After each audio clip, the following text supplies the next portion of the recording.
വാരണാസിയിൽ മൂന്നാം ഊഴത്തിനിറങ്ങുന്ന പ്രധാനമന്ത്രി നരേന്ദ്രമോദി നാമനിർദ്ദേശ പത്രിക സമർപ്പിച്ചു.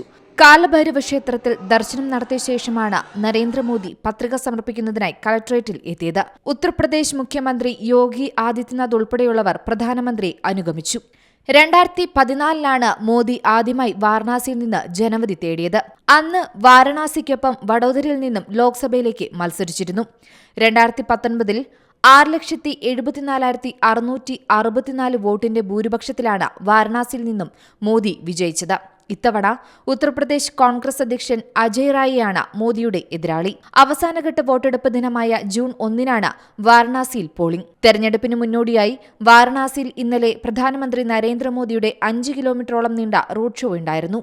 അലങ്കരിച്ച വാഹനത്തിൽ മോദിക്കൊപ്പം UP മുഖ്യമന്ത്രി യോഗി ആദിത്യനാഥും BJP സംസ്ഥാന അധ്യക്ഷൻ ഭൂപേന്ദ്ര സിംഗും ഉണ്ടായിരുന്നു. News desk C Malayalam news.